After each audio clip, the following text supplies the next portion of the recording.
Shalom. Call halal Yahweh Bashim Yahweh Shai Bahashim Makakodash. Double honors to the elder apostles and elder bishops of GMS, including the elders that came before them that taught us his truth. Shalom and salutations to all the brothers that pushing word and truth and in sincerity, the hopeful elect. Tabernacle of David, to the Aquat that are listening to learn and being a pillar of breast, the 144,001 the hopeful elect of Israel. I'm the brother Yahshua. I'm back with the WW3 Daily Update. Shalom and salutations to you all. We're going to start right here. 2nd Ezra 16 and 33, going into bridegrooms. The virgins shall mourn having no bridegrooms. The women shall mourn having no husbands. Their daughters shall mourn having no helpers. In the wars shall their bridegrooms be destroyed, and their husbands shall perish of famine. Okay. So I read that to set up this, right? This must end. Israel orders mass evacuation, continuing attacks on Gaza health system. So basically, the genocide is still underway. It's the Democracy Now! With Amy Goodman 2 hours ago, and I'm going to let her talk, and then get a couple of precepts on the end, and we'll keep it short and sweet, Lord willing. Take it away. This is Democracy Now!, democracynow.org, The War and Peace Report.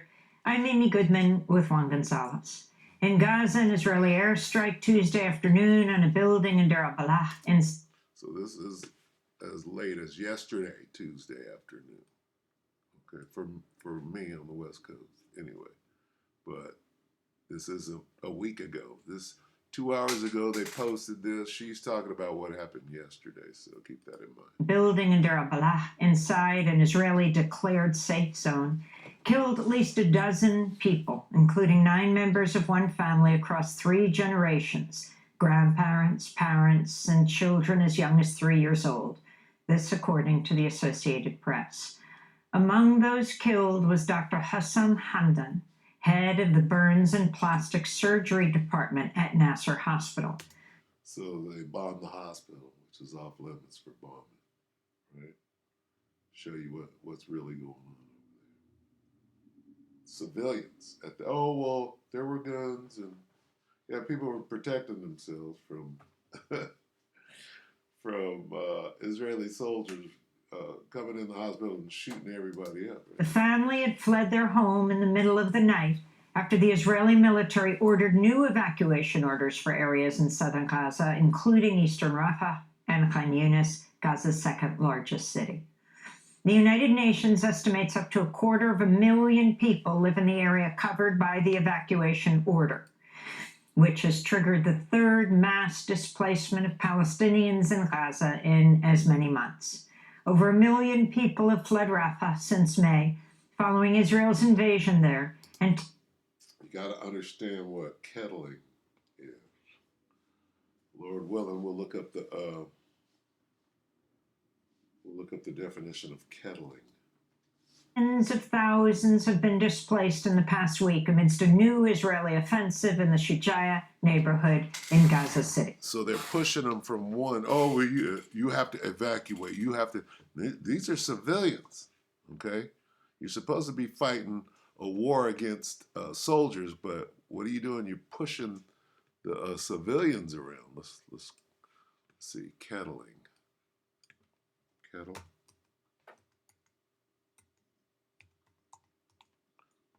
Kettling.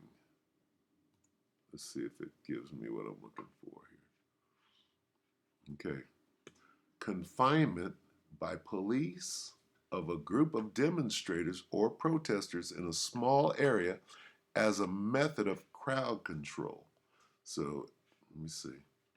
A police tactic for controlling large crowds. What you do is you keep pushing them right from place to place, and what you're really doing is you're cornering them. Okay?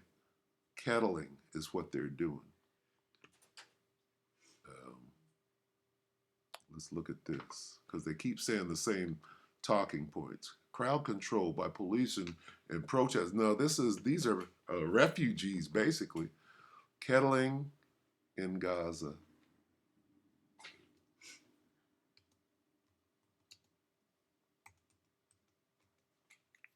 Okay, now we know what it is, right?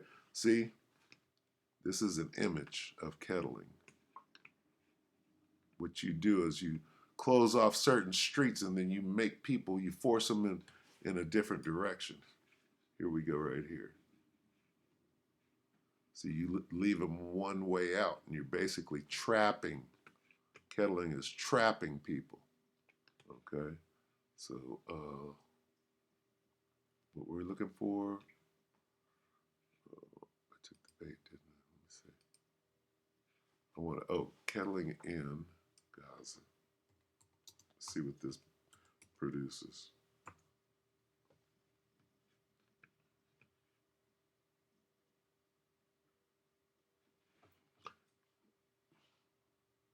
How Israel commodifies mass killing through its, what is this? Blockade of the Gaza Strip.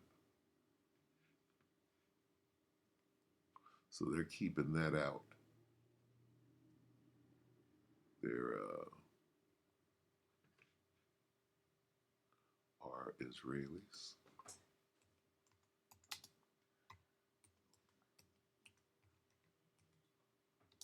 Kettling.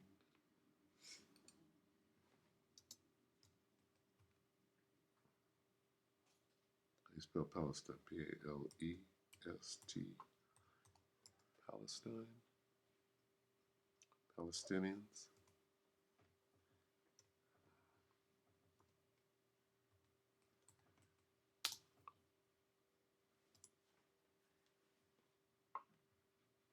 Question.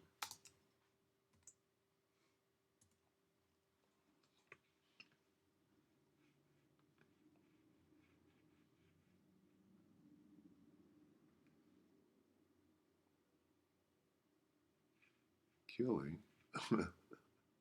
Well, they're killing. They're not kettling in them. They're killing. Okay.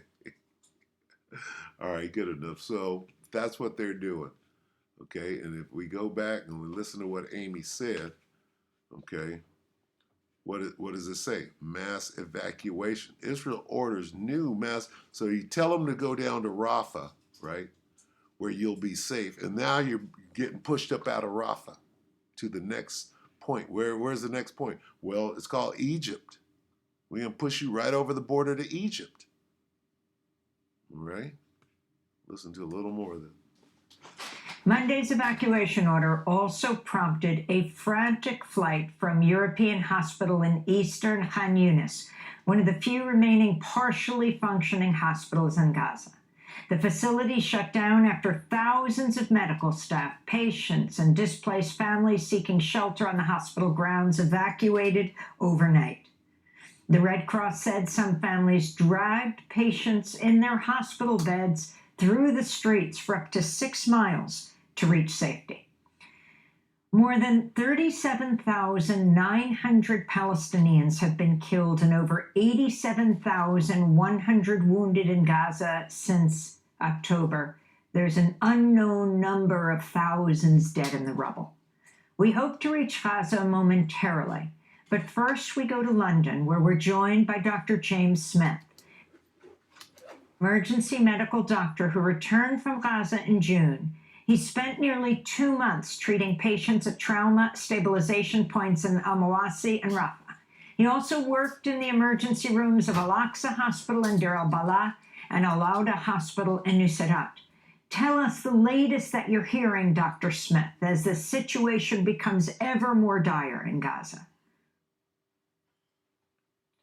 Thanks, Amy. As you say, the situation is dire, and indeed it was dire when we last spoke. In fact, it was dire prior to October of last year. As you've reported, nearly 250,000 people are now in this new red zone as designated by the Israeli military.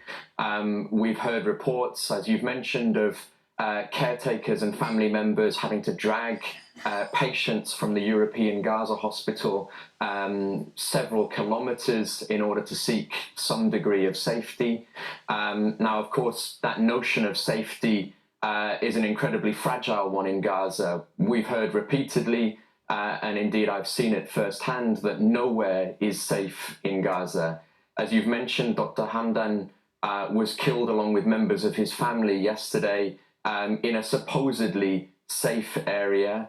There are, on a daily basis, air and artillery strikes, naval shelling from the Israeli warships off the coastline in Gaza into areas that are supposedly safe areas. The situation with respect to the European Gaza hospital is beyond catastrophic. EGH is one of the biggest hospitals in Gaza after Shifa and Nasser, both of which have been intentionally targeted and decimated over the course of recent months by the Israelis. And what that means, the forced evacuation of staff and patients from in and around EGH means that the few remaining partially functional hospitals have had to try as best they can to absorb the additional medical need. Hundreds of patients that are still in need of immediate medical and surgical care. And we're talking here about hospitals that are already beyond capacity. They have, by some miracle, by some testament to the determination of Palestinian colleagues, been able to respond to some of those additional pressures, but with phenomenal difficulties. And Dr. Smith, what will happen to the, from your experience, to the many patients who are not able to evacuate that hospital? So we know from the way that the Israeli military has behaved in its targeting, in its raids on, and in the way that it's besieged other healthcare facilities, that those patients that are unable to leave European Gaza hospital now face the very grave threat of immediate Israeli violence. We know of patients that have been shot and injured within hospital compounds. We know of patients that have died in their hospital beds. Elsewhere in occupied Palestine, in the West Bank, of course, we know of Israeli troops that have raided healthcare facilities to assassinate Palestinians in their hospital beds. The risk that those patients face is phenomenally high now. On Monday, Israel released the doctor of Gaza's largest medical center after detaining him without charge for 7 months. Dr. Mohammed Abu Samia of Al Shifa Hospital said after his release, his Israeli captors broke his fingers while he was in captivity, repeatedly struck him in the head as part of daily torture he and other Palestinians endured. This is what he said. The prisoners are undergoing extremely harsh conditions, from scarcity of food and drink as well as physical torture. The prisoners are all facing brutal conditions right now. Hundreds of medical staff, including doctors, nurses, radiation specialists, and others were targeted and are stuck in occupation army prisons being tortured. Dr. Abu Samia said prisoners lost an average of 25 kilos or 55 pounds of body weight after they were denied adequate food and water. I mean, sounds like famine, scarcity of food to me. We're going to stop it right there, Amy. And we're going to exit right here. 2 Ezra 16 and 18. Start at woe is me. All right. Woe is me. This is 2 Ezra 16 and 17. Woe is me, who will deliver me in those days? That's Ezra's worrying.